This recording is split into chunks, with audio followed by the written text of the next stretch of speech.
Audience for CJ Lewallen. Hi, I'm Luke Valentine, friend of the speaker. Seth Smith, friend of the speaker. Brittany Plummer, friend of the speaker. Deb Robinson, gifted facilitator. Rebecca Edwards, English teacher. Hi, I'm CJ Lewallen, and I've been doing reading on caffeine and the good and bad effects it can have on your body.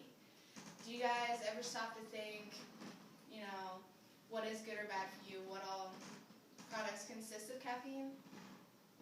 SK, not a lot of people do. They think that whatever is on the shelf, it's safe to consume, and when in reality, too much of something can be bad for you.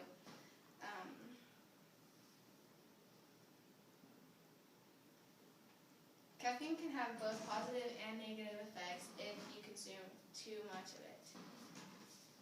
So what is caffeine exactly? Caffeine is a stimulant for the central nervous system. It occurs naturally in over 60 plants, such as tea leaves, coffee beans, cola nuts, which is used to flavor soda, and then cocoa pods, which is for your chocolate products. It can also be artificially produced in things such as your energy drinks, soft drinks, muscle milk, I'm sure a lot more things. But they call that man-made caffeine. In an article on health education, caffeine is consumed by about 90% of the world's population, making it one of the most used drugs in the whole world. Some drink caffeine for their own pleasure, such as like coffee, just because they like the flavor or because they need an energy boost. A lot of college students or people who work a lot, they will drink a lot of coffee. I myself, not a big fan of coffee. I do love the smell of it, however. My mom used to tell me when I was younger that if I drank a lot of coffee, it would turn my feet black and stunt my growth. I think that might be why I don't like it. But overall, caffeine can make you feel more awake and more alert throughout your day, which is why a lot of people do drink it. And for some people, if you drink too much, it can make you feel like this.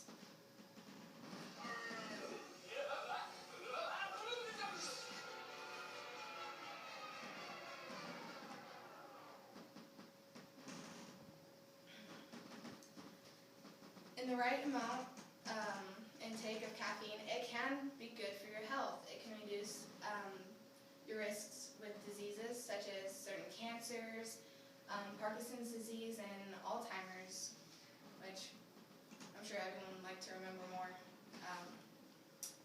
On Mayo Clinic's website, in one of their articles, they said the right amount for a grown adult is about 200 milligrams. But getting the right amount, however, can be extremely hard considering it's found in so many things that we consume in our daily routine. Not even that, but like the USDA, they don't require manufacturers to post on their labels how much caffeine is in a product. So you can pretty easily overdose on your caffeine intake in one day. Caffeine, if you do overdose on it, it can affect you like hard drugs can. You can become addicted to it, and you can suffer withdrawals. It makes you really shaky. It'll make you feel more restless, and you'll have trouble sleeping. It can give you increased heart rates.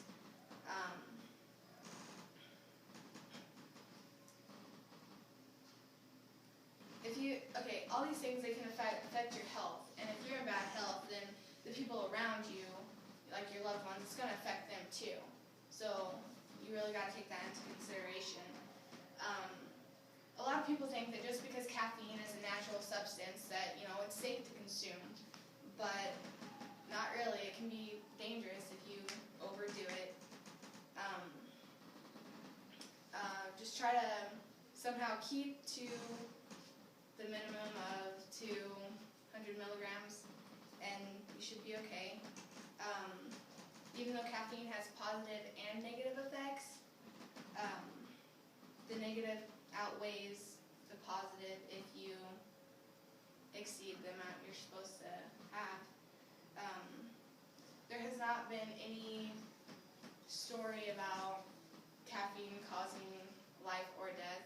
However, I do think if you were to get in the way of someone who loves their coffee, you might start hearing some. So, just be very careful with how much you eat